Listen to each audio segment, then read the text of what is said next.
Hello and welcome to Unleashed. I'm your host, Will Bachman, and I'm delighted to be here today with Gaurav Bhosle.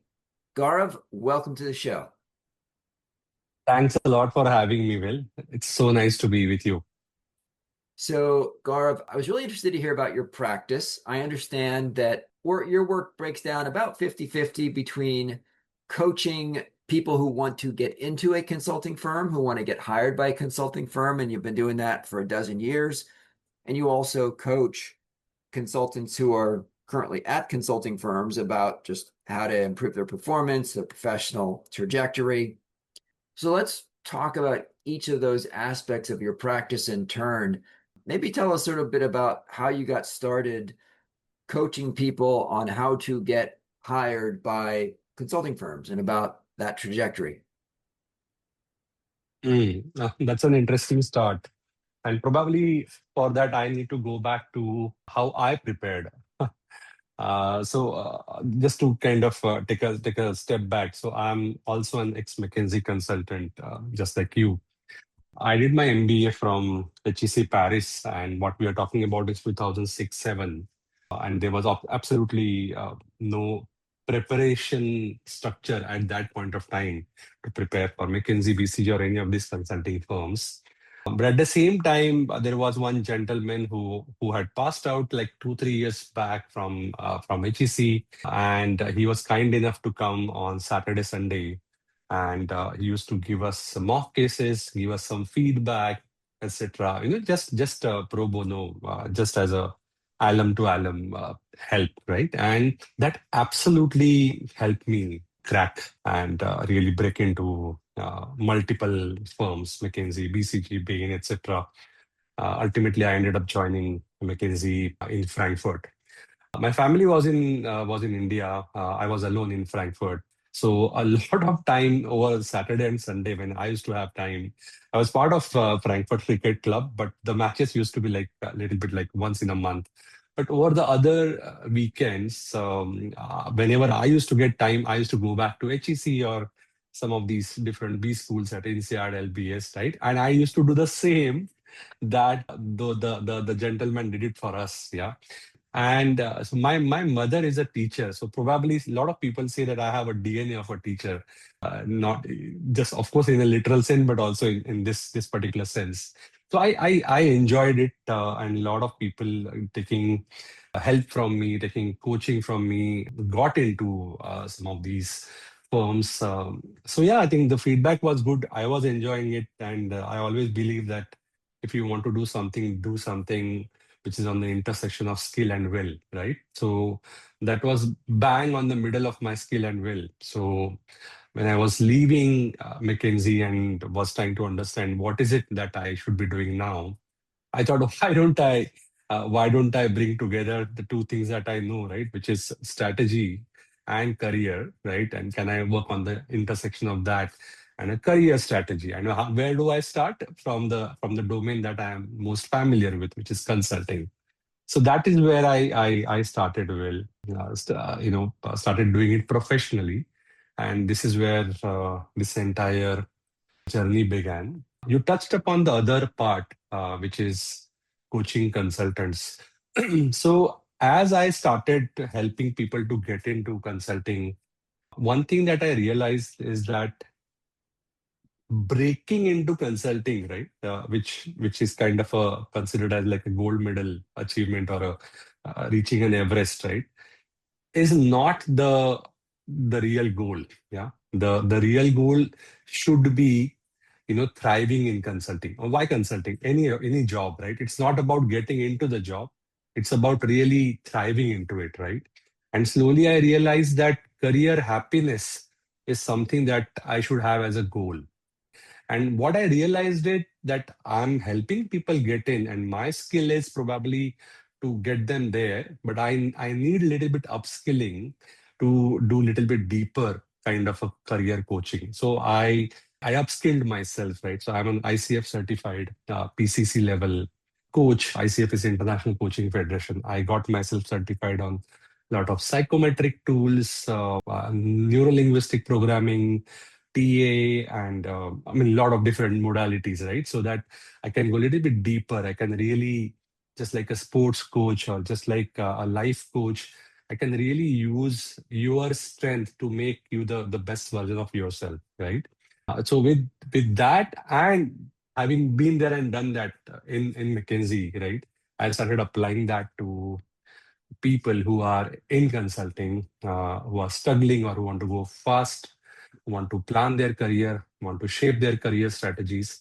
And that is where the other half of my coaching practice, which is coaching current consultant and ex-consultant, that is where it started. All right. So walk me through your approach. I imagine that when with students who are trying to get into consulting, Mm, I imagine that you may have some standardized process or framework mm, that would be, of course, adapted to unique needs, but I imagine you have a kind of a typical process of maybe an assessment and then work on specific things. Explain to us what that process looks like for you. The student mm. comes in and they engage your services. They want to work at McKinsey, Bain, or BCG. They're, I don't know, a sophomore in college. They want to be a business analyst.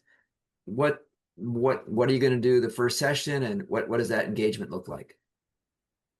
I think first session is also quite kind of distant.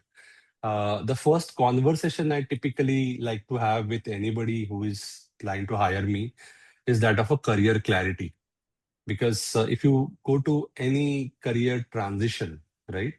Career transition has three elements: clarity, the readiness or the preparation part, and then acceleration. Yeah. If you directly jump into preparation without knowing why you actually want to get into consulting, you are like, you are preparing to fail, right? So as a result, I actually talk about career clarity. I have few assessments that I get them done, or sometimes it can be done verbally to understand whether the person's reason to get into consulting is right or not, right? Which is little bit at a clarity, at a strategic level. Another thing that I always talk about to everyone, and now it's a information flood these days. Yeah, consulting preparation is one area where you will never have a dearth of information. You Google it, you chat GPT it, you will get all the material, right?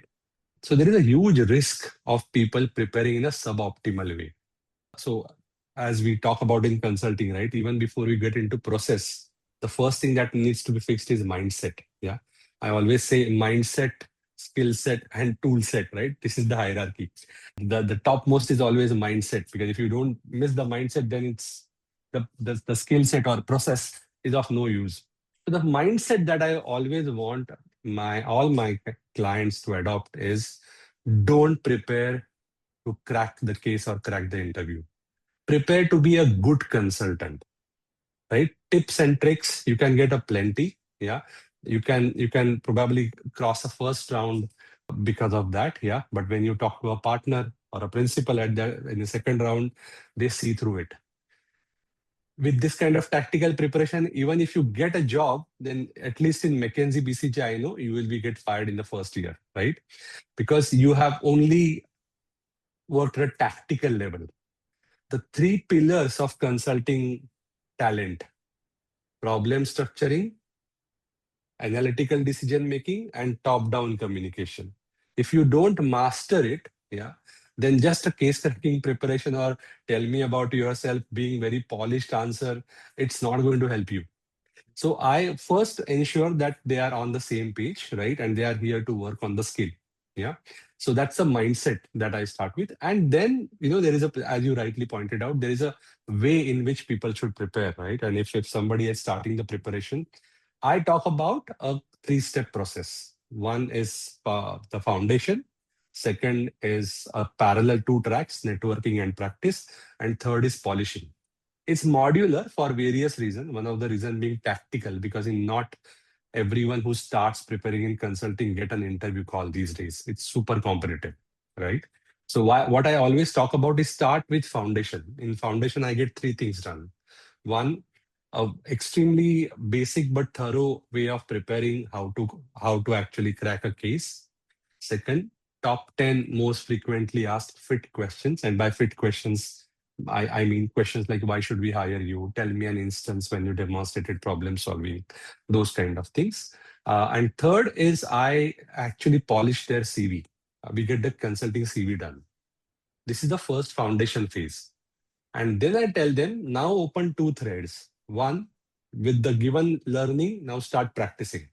Now practice with AI, practice with your classmates, intermittently practice with me. But now with the knowledge that you have, start applying it. One. And parallelly, now start networking. Don't network before foundation. Because these days, a coffee conversation to generate leads also are like half the interviews, right? So you don't want to burn your contacts. So parallelly, as you are practicing and networking, you are generating the interview calls. And the moment you start generating the interview call, we start a third phase, which we call polishing. And in the polishing, then now I start like advanced preparation. Yeah, so very firm specific cases. So they said if you are applying for BCG Middle East, then we'll do BCG Middle East cases. Then Wow. partner cases, we do double objective case, a typical case, conversational cases. So all the curveballs that you can face, right, is something that we get done in the polishing. Yeah, even before the first round, a lot of people ask, why aren't they only for second round? So first, second round boundaries these days have blurred. So when we interviewed Bill, you and me probably, right? At that point of time, first round used to be taken by senior consultant managers, and second round used to be principal and then partner. So hierarchically, it used to get like senior, senior, senior, senior, right? With every now that's not the case. Now a partner can interview in the first round, first interview as well. It's all over the place, especially in some geographical offices. The entire this order has gone. So there's no point preparing for first round or preparing for last round. You prepare for a full battle right before the first interview. As simple as that. So we prepare like that. Yeah. And again, I always tell people that, and then you get an offer, of course. And I always say this is not where you should stop your preparation. So I have a coaching called First 100 Days in Consulting Role, and I literally tell my candidates, please do it. Yeah. If you want to take it for free, but do it because I know first 100 days how difficult and how defining they are in any consultant's career, right? Especially people who are not coming from MBA background, especially people who are lateral joinees, right? It's a cultural shock, literally. Yeah. So uh, though at a polishing level, the preparation should stop. I will add one more phase over there, which is the preparing to join consulting, and that is where your preparation should stop. Then you enjoy, then you party till your joining day.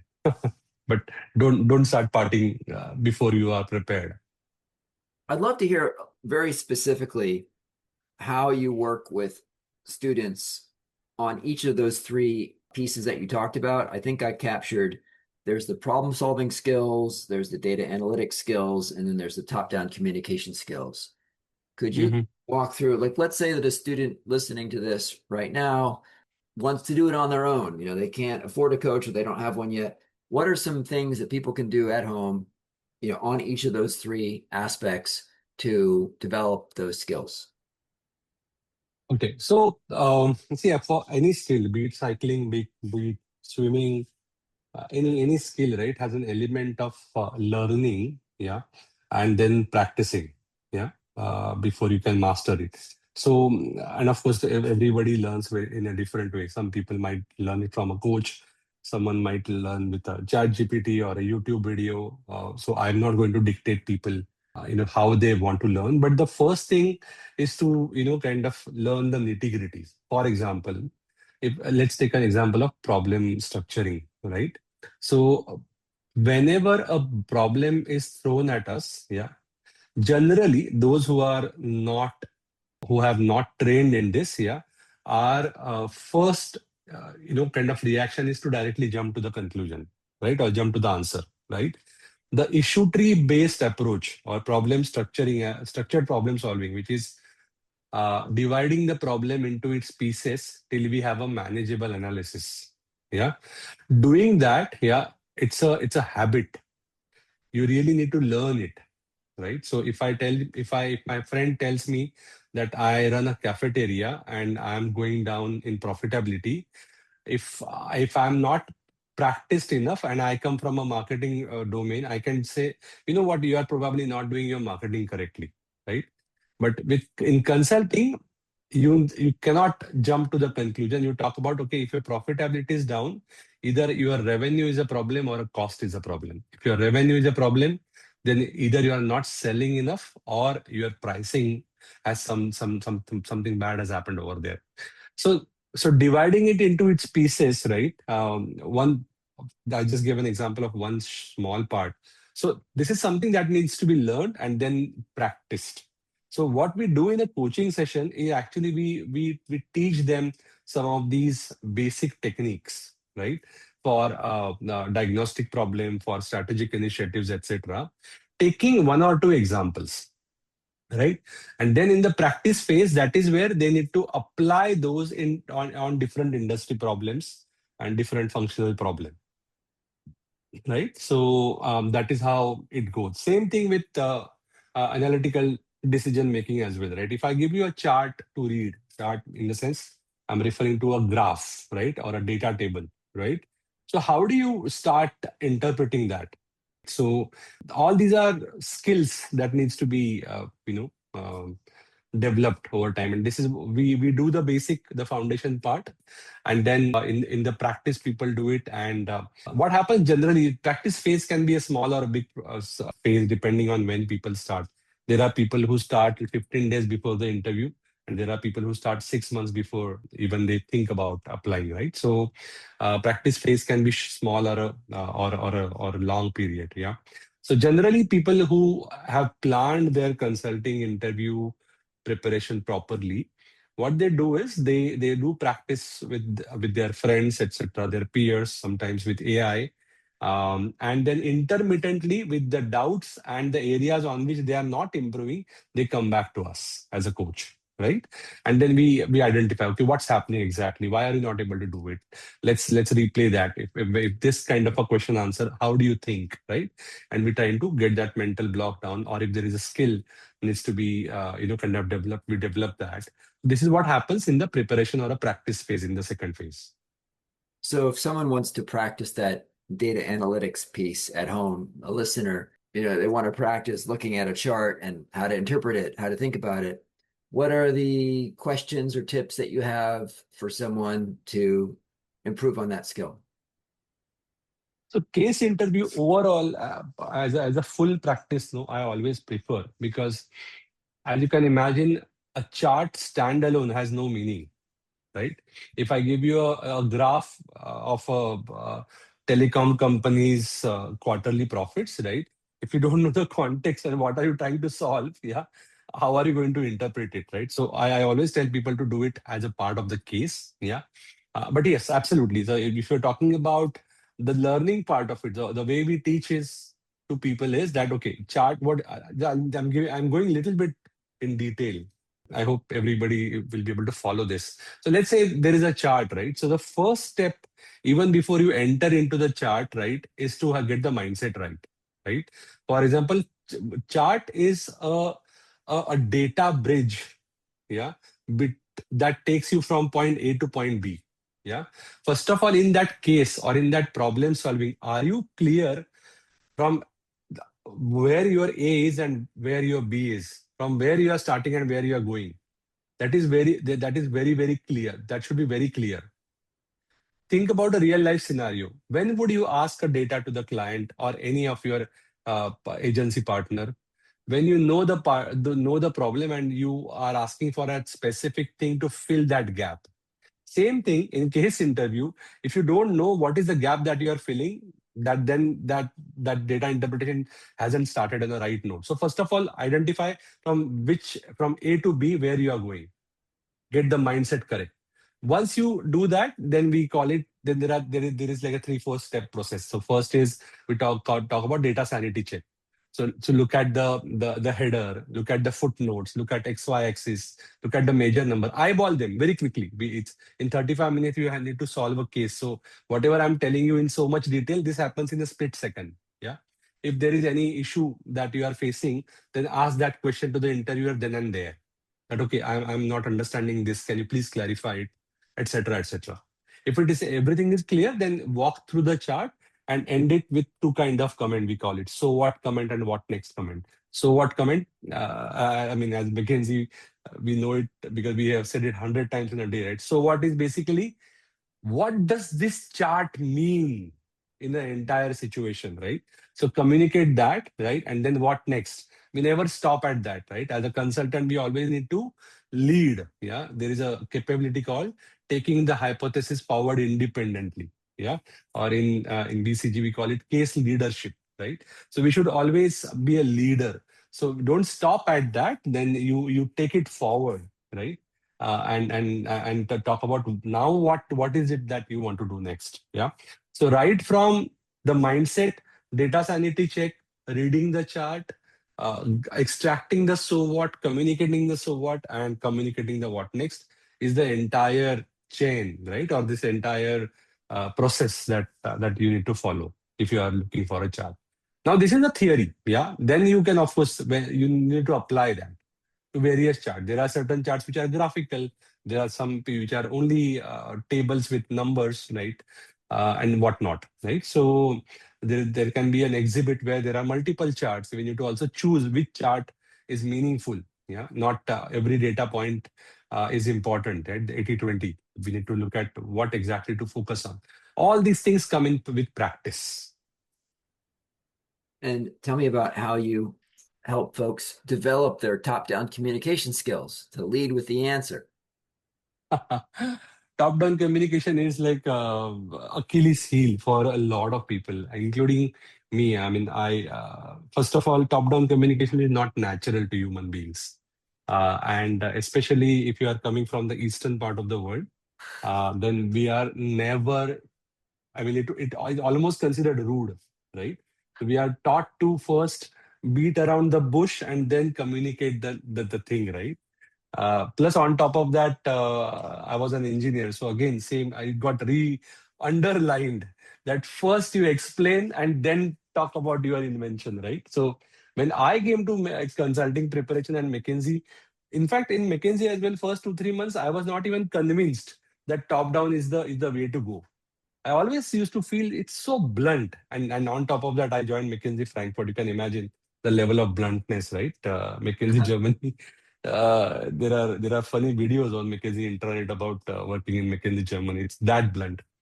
But slowly, I understood the importance of top-down communication. And to be very honest, it's an acquired taste. And you need to really push yourself, right? That even if the insights start coming in at a how level, right? You need to push yourself to go from how to why and why to what, right? And communicate what first, right?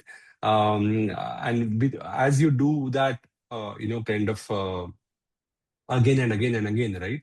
Then slowly your brain starts rewiring around it, and then the so what comes first, and then the other layers. Yeah, of course we push people, we nudge people whenever we see that they are not top down. Whenever I also tell people to prepare fit answers, I always tell them that there it has to be headline first, and your so everybody prepares star. On internet, star is a like a rage, STAR. But before that, should headline should come, because headline is L0, level zero of the top down communication. It has to come, right? What So is STAR? What does STAR stand for? star is situation, task, action, and result.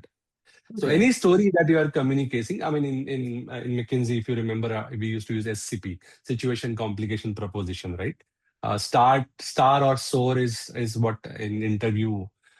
It's not just consulting. Everywhere in any interview, people, if you have to tell a story, in order it to be messy or exhaustive, right? This format is used, star format. But again, star is a longer format. I always feel that headline should come first, Yeah. so that it is top down. And so one kind of a mantra that I give to my candidate is like, talk about what, sprinkle some why, if it is necessary to explain the story, but keep all the hows in the pocket. The moment you start talking about hows, yeah, the story, your answer becomes like bedtime story, right? And anything more than 3 minutes of monologue in an interview, you lose the interviewer. So you have to communicate it in a very crisp fashion. Consulting is collaborative problem solving. You talk one version, one layer of your story. Let the interviewer show interest and probe, and then go to level. Don't tell me the entire chapter, right? So those things, of course, in coaching session, we chisel, give feedback, tell them to record it and send it to me. I want to listen. So all these things that we do, right, to ensure that they are at that level. And I feel these are not just interview skills. I think these things also help people in also be successful in consulting if it is done in this way. Yeah. If it is, again, as I said, now you will appreciate what I said at the start of the interaction. If you do it very tactically, right, then you don't appreciate this, and then you join where these things are done at a very very advanced level, right? Then you find yourself like, where am I, right? So this is not something that I was expecting. Tell me about that very first piece that you work on that you explained is first trying to get clarity on why someone is interested in consulting. What are some of the questions that you ask or the techniques that you found to help dig down to the more root level reason of what's driving people and what their goals are? So there are multiple things, Will, and it depends on the background of a person as well, right? Or whether we are talking to a fresher, or whether we are talking to somebody who is like 15, 20 years of experience. I was just coaching somebody who was almost like a 18-year experience Hmm. person, and he wanted to get into consulting. So for that's the gamut, right? And the funny thing is, consulting is one career, no, where background doesn't matter. So I have coached US Marines. I've coached, public servants. I've coached doctors to get into McKinsey, BCG. 2 years back, I coached an opera singer to join BCG. So my own very good friend from McKinsey was a rowing gold medalist from Scandinavia. Only worked in sports university. So uh, any background is good, which is a good thing about consulting, but because of that, a problem for a coach like me is now these guys are approaching it from very different angle, right? So the first thing that we need to look at is, first of all, whether they'll be able to sustain this, because achievement orientation is very important. It doesn't matter whether you are a US Marine or whether you are an Olympic gold medalist or you are a technology consultant, whatever. But point is, whether you have showcased the career highlights which tell me that you have that tenacity to sustain consulting, right? Which is a kind of quasi of skill part. Another thing is will, right? So this is where we are talking about, why, understanding the reason, right? Is it very superficial? They want to be CEO in 3 years, or they like, a lot of people say, like to travel. And consultants always travel in business class, and your CV says you have worked in 25 countries, so we want to be like you. So not that great reasons, right? So we really want to know what exactly we want to do. And then there are a lot of tools, right? So I have myself developed a psychometric assessment called Wired You, and we are revamping it. We're launching it in next month, again relaunching it. So we use psychometrics for that, to understand whether their personality is matching or not. One question that comes in consulting interview, I sometimes ask that in a career clarity question itself, because I find this question to be extremely useful. And that blunt question is, why should we hire you? I asked him that in case McKinsey or KPMG or whoever, right, ask you, why should we hire you? What would be your answer? And take your time, take 2 days, come back to me, no problem. But I want to really know, in your mind, what's the value add, right, that you are thinking about when you that you want to pitch to consulting. Of course I can help you sharpen that. Of course your CV I can really transform into something this thing, but there has to be some material there has to be a right way of approaching your career decision, right? So sometimes this question also works. So various methodologies we can use to really understand whether the person has clarity or not. And sometimes, it's all about questions more than answers. You ask them right question, and they themselves realize that when they sit, silently, that it's not for me or it's for me. So you also have part of your practice is coaching current consultants on how to improve their performance. Um, Hmm. we don't have a ton of time left, but just give us one example, sanitized, of course, of something that one of your clients has come to you with, and how you've worked with them on some aspect of how they want to improve professionally. I can talk about something which is a recent MBB consultant getting promoted to engagement manager and getting a feedback that case leadership is missing, Mm. right? So we worked on that again. I mean, lot of these things on the current consultants are confidential, so I don't know how to sanitize it. But the simply speaking, right? What how we start off this is we go a little bit deeper. In last, I analyze their last projects, right? Literally to the level of what exactly happened, what's the incident or what's that artifact that you on which you got this particular feedback, and trying to identify where is it coming from, right? Because a lot of time when people get a feedback, right, they don't have the feedback doesn't have legs. Yeah, it is just one line that this is what you did not do, right? So we try to understand that exactly. And then sometimes there can be a couple of skill sessions, but not many, because a lot of time these guys are skilled. It's not about skill, it's about so I always talk about decision skills and systems, right? So these guys have skills, but they don't have systems, right?